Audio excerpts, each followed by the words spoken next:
आप देख रहे हैं न्यूज टॉक और लेकर आई हूं आपके लिए देश और दुनिया की तमाम बड़ी खबरें। खबरों से पहले नजर डालेंगे आज की हेडलाइंस पर। पाकिस्तान से नहीं भाग सकेंगे Imran Bushra, no fly list में नाम हुआ शामिल। पाकिस्तान ने अपने दोस्त चीन को लेकर दिया बड़ा बयान, कहा किसी गुट में नहीं है शामिल। मिलिट्री इंटेलिजेंस की रिपोर्ट में हुआ बड़ा खुलासा, शरीफ सरकार ने करवाए थे सैन्य ठिकानों पर हमले। ब्रिटिश पीएम के घर पर कार ने मारी टक्कर, सुनक अंदर ही थे मौजूद। अमेरिका का दावा, यूक्रेन जंग होगी और खतरनाक, दोनों देशों को करना होगा कोई सेटलमेंट। अब खबर विस्तार से।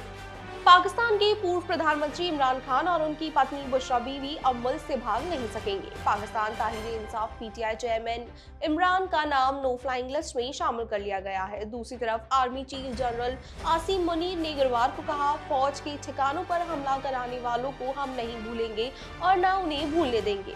इमरान को 9 मई को अल कादिर ट्रस्ट केस में गिरफ्तार किया गया था। इसके बाद मुल्क में जबरदस्त हिंसा हुई थी, 8 लोग मर गए थे, जिसके बाद फौज के ठिकानों पर खान के समर्थकों ने हमले किए थे। जिन्ना हाउस तक को जला दिया गया था। इमरान के खिलाफ एंटी टेररिज्म एक्ट समेत करीब 140 मामले दर्ज है। 9 मई की हिंसा का मास्टरमाइंड भी फौज इमरान को ही मान रही है। इससे पहले उनके खिलाफ पुख्ता सबूत जुटाए जा रहे हैं। यही वजह है कि खान बुशरा समेत कुल 600 लोगों का नाम नो फ्लाई लिस्ट में शामिल किया गया है। वहीं अब पाकिस्तान के पूर्व प्रधानमंत्री इमरान खान ने नो फ्लाइंग सूची में नाम रखे जाने के बाद शुक्रवार को उन्हें देश छोड़ने से रोकने के लिए सरकार को धन्यवाद दिया। उन्होंने कहा कि उनका विदेश जाने का कोई प्लान नहीं है, क्योंकि ना तो विदेश में उनकी कोई संपत्ति है और ना ही विदेश में उनका कोई व्यवसाय चल रहा है। पाकिस्तान और चीन के बीच करीबी दोस्ती जग जाहिर है। कोई मौके पर पाकिस्तान ने चीनी प्रभाव में आकर अमेरिका की नाराजगी मोल ली है, लेकिन अब पाकिस्तान ने कहा है कि वो किसी गुट में शामिल नहीं है। गुरुवार को पाकिस्तान ने कहा कि वो चीनी गुट का हिस्सा नहीं है। साथ ही उसने कहा कि अमेरिका उसका पुराना दोस्त है। एक प्रेस ब्रीफ में पाकिस्तान विदेश मंत्रालय के प्रवक्ता मुमताज जहारा बलोचा ने कहा, मैं ऐसी किसी भी अटकलों का खंडन करना चाहूंगी जो पाकिस्तान किसी गुट में शामिल हो गया है। पाकिस्तान की हमेशा से नीति रही है, हम गुटबाजी वाली रणनीति में विश्वास नहीं करते। उन्होंने कहा कि पाकिस्तान और चीन सदाबहार रणनीतिक सहयोगी है। यह एक ऐसा रिश्ता है जो पिछले कई दशकों से और मजबूत हुआ है और दोनों देश इस रिश्ते के लिए प्रतिबद्ध है। उन्होंने कहा कि पाकिस्तान के दुनिया भर के देशों के साथ बेहतर संबंध है, जिसमें मध्य पूर्व, एशिया, पैसिफिक, यूरोप और अफ्रीका के देश शामिल हैं। पाकिस्तान के पूर्व प्रधानमंत्री इमरान खान की 9 मई को गिरफ्तारी और उसके बाद हुए उपद्रव से उठा सियासी तूफान थमने का नाम नहीं ले रहा। इसी बीच सेना प्रमुख जनरल आसिम मुनीर को सौंपी गई एक रिपोर्ट ने शहबाज शरीफ के नेतृत्व वाली सरकार की मुश्किलें और बढ़ा दी है। इस रिपोर्ट में कहा गया है कि इमरान की गिरफ्तारी के बाद अब सैन्य ठिकानों पर हमले सरकार के इशारे पर किए गए थे। रिपोर्ट में कहा गया कि गृह मंत्रालय के निर्देशों पर तोड़फोड़ और सेना की संपत्ति को नुकसान पहुंचाने के लिए खुफिया ब्यूरो यानी कि आईबी ने सरकार समर्थकों को उकसाया था। आईबी सरकार के अधीन आता है। इस तरह के उकसाने का मकसद इमरान की पाकिस्तान तहरीर-ए-इंसाफ को सेना का दुश्मन बना देना था। यह रिपोर्ट मिलिट्री इंटेलिजेंस ने तैयार की है। ब्रिटेन के प्रधानमंत्री ऋषि सुनक के घर और ऑफिस 10 डाउनिंग स्ट्रीट के मेन गेट में एक कार ने टक्कर मार दी। घटना गुरुवार की शाम करीब 4:20 पर हुई है। टक्कर के वक्त सुनक घर में ही मौजूद थे। मौके पर पहुंची पुलिस ने डाउनिंग स्ट्रीट जाने वाली व्हाइट हॉल रोड को तुरंत बंद कर दिया। आरोपी ड्राइवर को भी हिरासत में ले लिया गया है। अभी ये साफ नहीं हुआ है कि आरोपी ने ऐसा जानबूझकर किया या नहीं।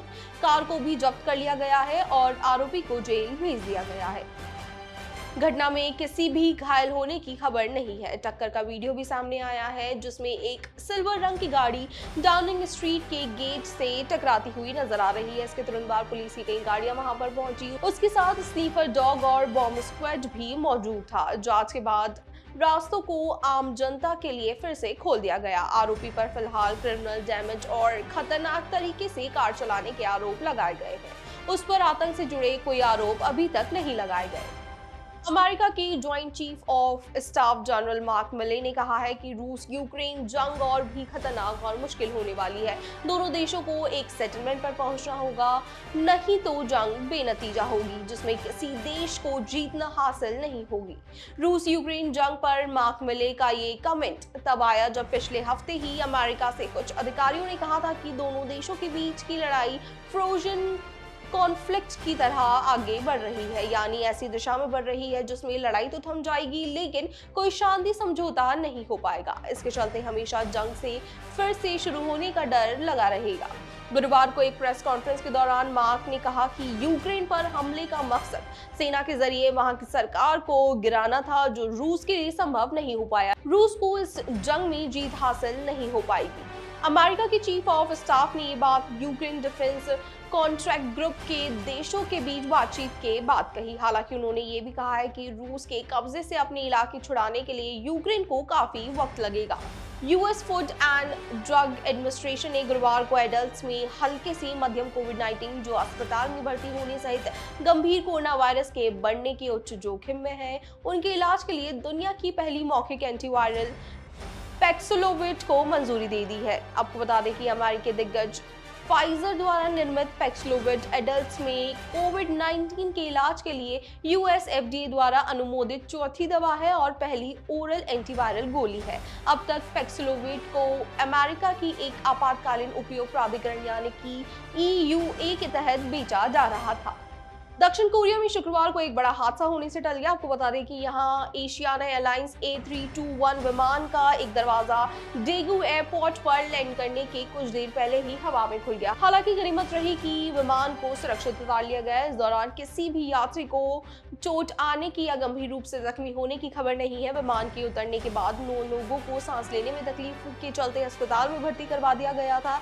एक संदिग्ध को हिरासत में लिया गया है। एशियाना एयरलाइंस के एक अधिकारी ने CTGN को बताया कि आपातकालीन एग्जिट गेट के पास बैठे एक व्यक्ति ने दरवाजे के लीवर को छुआ था। वहीं पुलिस ने दरवाजे का लीवर खींचने के शक में एक 33 वर्षीय व्यक्ति को हिरासत में ले लिया है। जानकारी के मुताबिक जब संदिग्ध ने एग्जिट गेट के लीवर को खींचने की कोशिश की थी तब फ्लाइट अटेंडेंट उसे रोक नहीं पाए थे क्योंकि विमान उतरने ही वाला था।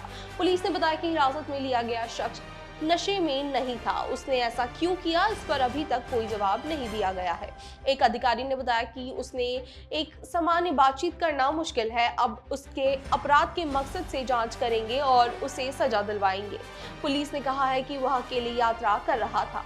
नीदरलैंड्स में 3000 भारतीय छात्र हैं जो चीन के बाद दूसरे नंबर पर है। अब डच सरकार विदेशी विद्यार्थियों की संख्या कम करने की योजना पर काम कर रही है। सरकार का मानना है कि विदेशी छात्रों के कारण नीदरलैंड्स में अफोर्डेबल मकानों का संकट खड़ा हो गया है और डच छात्रों का अवसर घट रहे हैं। विदेशी छात्रों के कारण उनकी टीचिंग स्टाफ पर भी दबाव बढ़ रहा है। आंकड़े बताते हैं कि 18 साल पहले नीदरलैंड्स में 12,500 विदेशी छात्र थे, जबकि अब 85,000 विदेशी छात्र हैं। नए नियमों के कारण अपने परिवार को ब्रिटेन लाने की सोच रहे भारतीय छात्रों का सपना अधूरा रह जाएगा। नॉन रिजर्व कोर्स कर रही विदेशी पोस्ट ग्रेजुएट छात्र परिवार को ब्रिटेन नहीं ला सकेंगे। ब्रिटेन के प्रवासियों की संख्या 7 लाख है। पिछले साल 1.35 लाख विदेशी छात्रों के परिवारों को वीजा दिया गया था, जो 2019 से 9 गुना ज्यादा था।